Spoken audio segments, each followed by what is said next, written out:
El día de hoy, la Comisión Interamericana de Derechos Humanos dio su informe ante la Comisión de Estados Americanos. El día de hoy hubo pronunciamiento de la CDH, donde mencionó que ha sido arbitrario el uso de la fuerza en la Universidad Mayor de San Marcos. También la Comisión Interamericana de Derechos Humanos mencionó que el gobierno tiene que detener todos los actos de violencia. Ha dicho claramente que tiene que actuar de acuerdo a la ley y no puede violar los derechos humanos. También ha pedido realizar una investigación, la ha dicho claramente a la Fiscalía, que tiene que haber una Fiscalía especializada en derechos humanos. También ha pedido reparar económicamente a las familias víctimas pues de las masacres durante este gobierno. También mencionó que hoy la Comisión Interamericana de Derechos Humanos viene trabajando un informe. Este informe, de acuerdo a la información recibida pues, con los familiares y las víctimas en los recorridos que hizo a los diversos departamentos. También la CDH ha dicho claramente, la CIDH ha dicho que pide parar las masacres en el Estado peruano. Vamos a escuchar pasajes del pronunciamiento que dio el día de hoy la Comisión Interamericana de Derechos Humanos. Ha dicho claramente que en el Perú se están violando los derechos humanos. Muchas gracias, señor embajador Anthony Phillips Spencer, presidente del Consejo Permanente, señor Luis Almagro, secretario general de la Organización de Estados Americanos, señor Néstor Méndez, secretario general adjunto de la OEA, representantes permanentes y alternos y miembros observadores. Señoras y señores, agradezco la invitación a participar en esta sesión extraordinaria del Consejo Permanente. Antes de iniciar mi intervención, debo reiterar las sinceras condolencias a los familiares y todas las personas que han perdido la vida en el marco de las protestas sociales, así como todo el pueblo peruano. Mi intervención rápidamente tendrá 4 objetivos: hacer un llamado al respeto del Estado constitucional de derecho y al cese inmediato de la violencia en Perú. 2, enfatizar la importancia de la justicia y reparación para las víctimas de la violencia. 3, urgir al Estado peruano a fortalecer las causas que han generado esta crisis, así como tomar medidas para no repetición. Y 4, reiterar el compromiso de la Comisión Interamericana de Derechos Humanos para la defensa y promoción de los derechos humanos en el país. Siendo así, comentar a ustedes como punto 1 que la CIDH continúa su labor de monitoreo de la situación de los derechos humanos en el Perú. Desde mi última intervención ante este Consejo Permanente, el 18 de enero, debo indicar que no ha podido instalarse un mecanismo de diálogo eficiente en el Perú. Como consecuencia de esa falta de diálogo, pues existen aún enfrentamientos que han generado diferentes personas fallecidas y heridas en este contexto. Según datos de la Defensoría del Pueblo, la cifra aumentó a 58 personas que han fallecido, incluido un agente policial, y dentro de estos 58 personas están 10 personas que también han fallecido como consecuencia de los bloqueos o situaciones de tránsito generadas por los bloqueos en los cortes de ruta que existen en el Perú. Existen 580 agentes policiales heridos y un número mayor de personas civiles heridas para un total de 1,658 personas heridas. También en estos días, del 18 de enero a la fecha, nos pronunciamos como comisión por el uso arbitrario de la fuerza en el desalojo de la Universidad Nacional Mayor de San Marcos el pasado 21 de enero, donde se han utilizado unos vehículos multipropósito tipo tanqueta para derribar las puertas de la universidad y posteriormente realizar detenciones masivas incluidos allanamientos a dormitorios de los líderes estudiantiles. La Comisión Interamericana ha manifestado también que condena todos los actos de violencia que no son parte del derecho de protesta pacífica. Y también manifestamos una enorme preocupación por más de 100 rutas bloqueadas, especialmente al sur de Perú, que han generado escasez de alimentos, medicamentos, así como algunas personas que han fallecido por no haber podido llegar a un centro de salud. Por lo tanto, la Comisión recuerda ante este contexto que el Estado tiene el deber de actuar siempre bajo los principios de legalidad, absoluta necesidad y proporcionalidad en el uso de la fuerza pública. Y no puede justificar un quebrantamiento a estos estándares de uso de la fuerza pública en detrimento o violación de derechos humanos de otras personas. Por otro lado, en el segundo punto, indicar que el Estado tiene una obligación de realizar investigaciones serias, imparciales, efectivas, por parte de fiscalías especializadas en derechos humanos, así como juzgar y sancionar a las personas responsables. Estas investigaciones tienen que tener un enfoque étnico-racial con la identificación de eventuales responsabilidades y las sanciones respectivas. También es importante que el Estado adopte en forma urgente medidas para reparar integralmente el daño que han sufrido las distintas personas con una visión y enfoque intercultural que considere el impacto de cada una de las víctimas. Esto me lleva como tercer punto a hacer un llamado a la atención de las causas estructurales que han motivado o agudizado la crisis. Desde que se diera el rompimiento constitucional del autogolpe por el señor Castillo, se han suscitado una serie de protestas que no han podido establecer mecanismos de diálogo que permitan desescalar los niveles que lamentablemente han habido de convulsión social y de violencia. Estas manifestaciones tienen una petición y un descontento social que también se refiere a unas causas estructurales anteriores que tienen que ver con una desigualdad histórica y estructural en el país, especialmente en el sur, donde la mayoría de población es indígena, de acceso a los derechos económicos, sociales, culturales y ambientales. Y por lo tanto, al momento de instaurarse los mecanismos que permitan desescalar la violencia a través del diálogo, de acuerdos, de respeto al Estado de Derecho, tiene necesariamente que tenerse un enfoque para evitar que continúen las causas estructurales de estigmatización y discriminación étnico-racial, donde los derechos económicos, sociales, culturales y ambientales no han llegado a las regiones del sur de Perú, donde están ubicadas mayoritariamente las poblaciones indígenas. Ya lo decíamos en la intervención en el mes de enero, el pasado 18 de enero, en el Consejo Permanente, que la salida de esta crisis pasará por el diálogo efectivo, por acuerdos y por respeto al Estado de Derecho. Por último, quisiera reiterar el compromiso de la Comisión Interamericana de Derechos Humanos para la defensa y la promoción de los derechos humanos en Perú.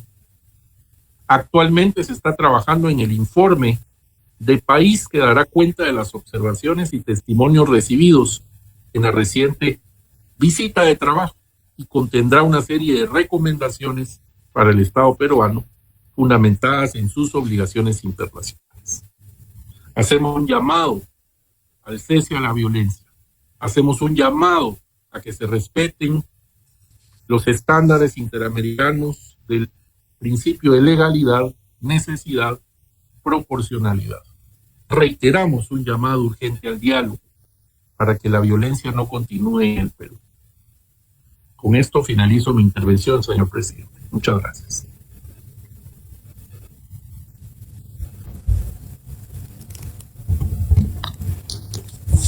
Thank you very much, Commissioner Rallon, for your presentation. Posteriormente.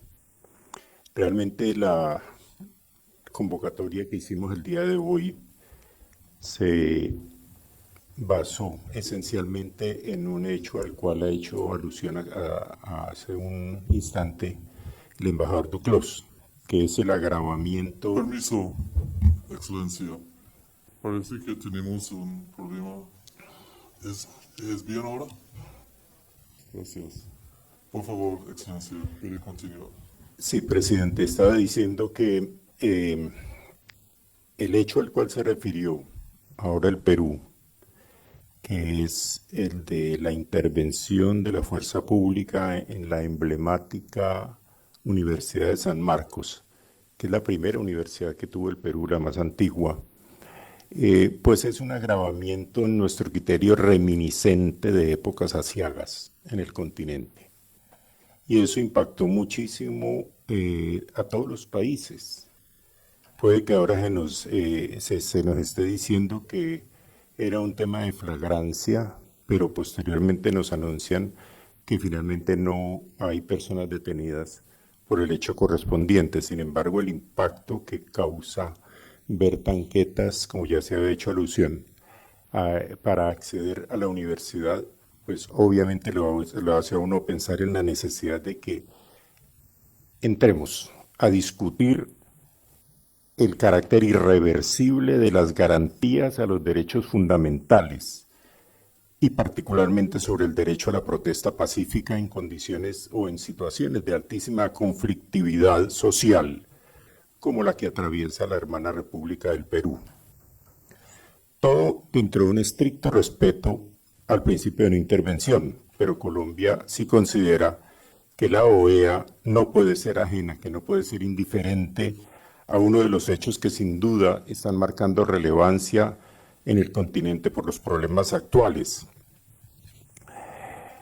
Y en ese contexto, esencialmente, la idea es que discutamos en el sistema interamericano de derechos humanos, como en el universal y en otros sistemas regionales, qué es lo que han establecido los estados como obligaciones para respetar, para proteger, para garantizar la vigencia de los derechos fundamentales, la vigencia del derecho a la protesta social.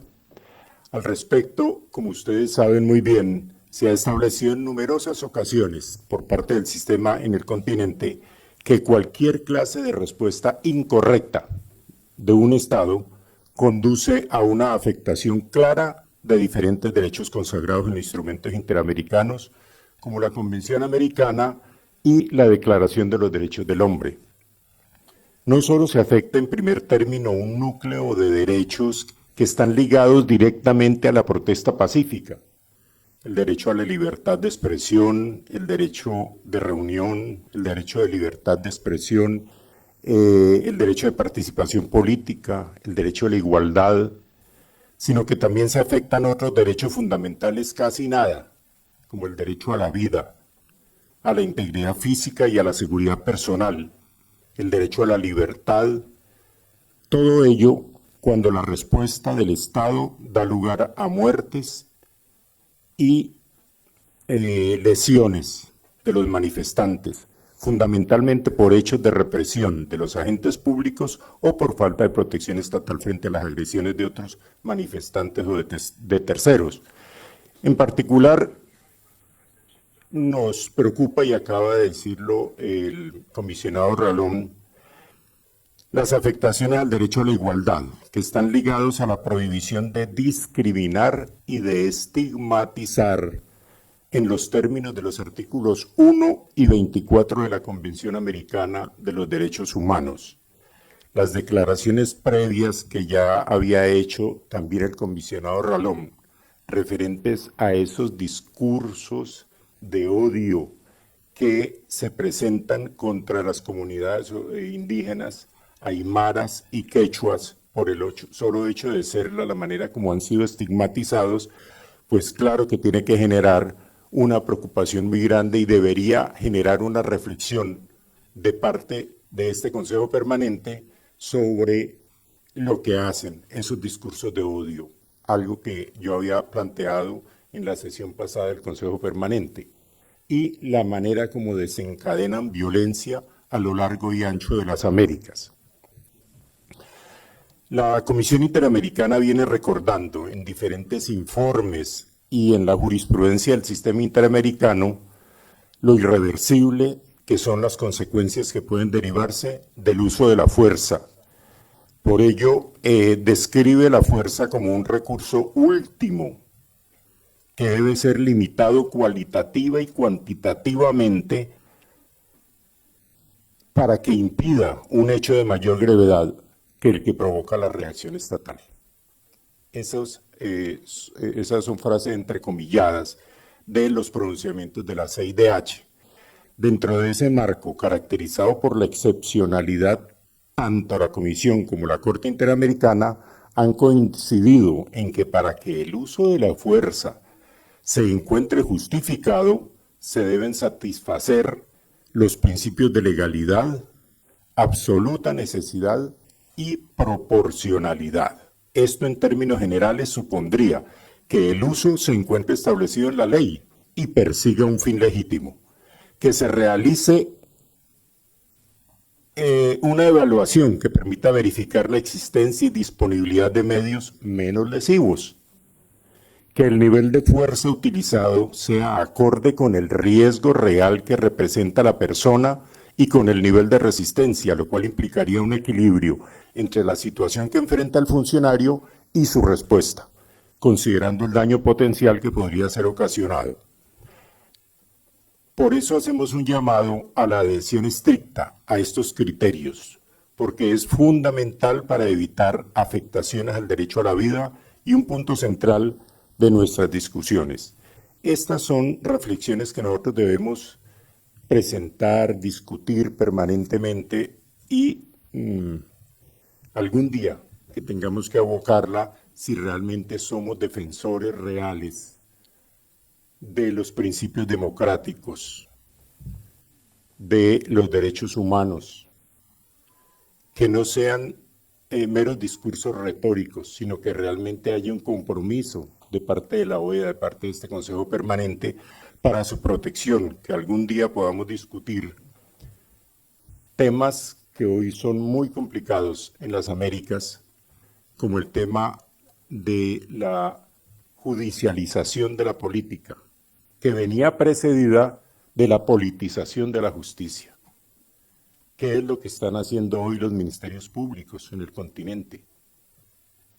Es muy grave que la politización haya llegado a convertirlos en la policía política de los respectivos estados. Es decir, hoy la obra de George Orwell, cuando escribió de manera tan espectacular 1984, aquel texto que no deberíamos olvidar, hoy esas situaciones palidecen frente a lo que está ocurriendo en distintos países de las Américas.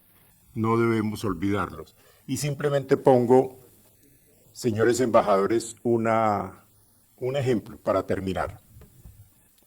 En Colombia recientemente las comunidades indígenas retuvieron 30 miembros de la fuerza pública. Y la guerrilla, las insurgencias de lo que antes fueron las extintas FARC, las disidencias, retuvieron 4 más. Simplemente dialogando con unos y con otros, se logró la liberación pacífica de todos los 34 miembros de la fuerza pública. No hubo un solo herido. Y sin embargo se tuvo ese resultado.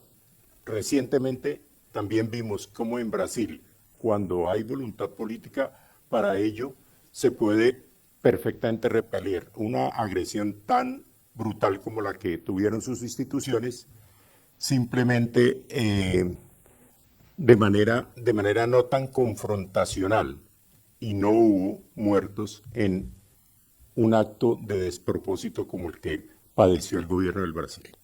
Entonces, con esto, señor presidente, simplemente termino y agradezco de verdad que se haya acogido la propuesta de declaración y que ojalá y sigamos realmente manteniendo el tema de defensa de los derechos humanos y de defensa de las democracias como temas permanentes en este Consejo.